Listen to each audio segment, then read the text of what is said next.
These terrorists are now engaged in a much more aggressive effort based on their recruiting, based on what's happening in Syria and Iraq and Yemen.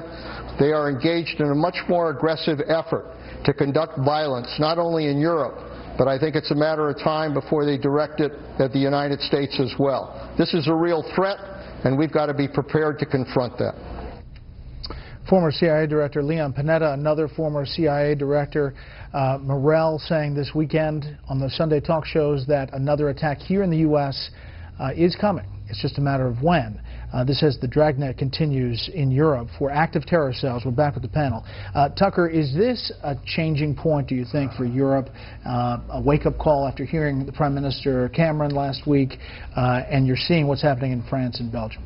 I think the New York Times just ran an op-ed by Marine Le Pen, unless I misread that. So yes, I mean, everything has changed. This is the pivot point, I think, where the elites wake up and realize this has gotten out of control. And I think in the United States, too, it's a moment of reckoning where honest people concede probably not a lot you can do to prevent, in terms of hardening our protection, to prevent a terror attack here, sort of turning into a police state, and nobody wants it. It probably wouldn't even work. So really, let's start thinking realistically. What would you do if you were Europe 30 years ago? You would say, maybe we should start slowing down immigration from countries with a real Islamic extremism problem. And two, maybe we should talk to the clerics in Egypt and Saudi Arabia, because that's where the most influential clerics in Islam reside, and say to them, you have a stake in getting out there and changing the culture, in making it less acceptable to become a nutcase in the name of Islam. Where are they in this? Pushing them. Well, I mean, you have Egyptian President Sisi, who came out and had a pretty forceful speech. It wasn't covered by a lot of people, Ron, but one of the few Islamic nations, while he runs a secular government, who stepped up against this. Yeah, and I think Tucker is actually exactly right. That's where we could show some leadership and force that kind of open conversation from the Muslim world. I also worry about, we are definitely going to get hit. I think it's remarkable we haven't gotten hit by another 9/11 this long. I worry about how we're going to respond as a people, as a country, in a time when we're so much more polarized, and we go to our political corner so much quicker than we did even in 2001, and we saw how 9/11 was politicized relatively quickly against President Bush. I really worry about what would happen in this day and age, whether it's President Obama or the next president, when we get hit, whether or not we're going to will we come together or will we fall apart? Charles.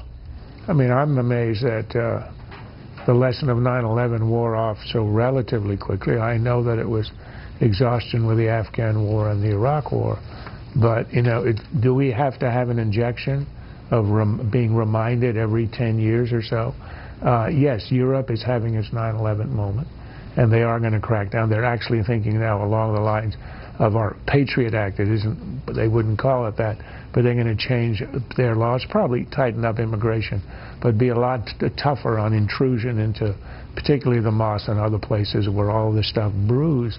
But for the United States, we've hardened ourselves against the 9/11 style attack by watching the border, so we've been quite successful with that. And the problem is an internal attack, the lone wolves. But we have had, and I think Obama was right in saying this, we've had more success in assimilating Muslim immigrants, much less of isolation and alienation than there is. Not none. We know there are people out there who are. So I think the scale of the problem is less here. But I do think if and when we get hit again, we're going to have the same reaction as 9/11. And again, that will be healthy. I mean, it'll be unfortunate, it'll be late, and it'll be a pity that it has to happen after. But that's generally how we act, in a reactive way. Do you think quickly, Tucker, is this battle between the civil liberties of how much we're willing to give up in the wake of this growing terrorist threat going to be the primary political issue, do you think, setting up this next election? I think the real issue is about multiculturalism. It doesn't work, and it's time to admit it. You should have a multi-ethnic, multi-racial, multi-religious society, but you have to have a common culture, or else you wind up like France. That's the debate, and nobody's saying that out loud, and I think it's about to bring... Ravi Jindal has given an amazing speech on this, and I think that's going to become the debate. That is it.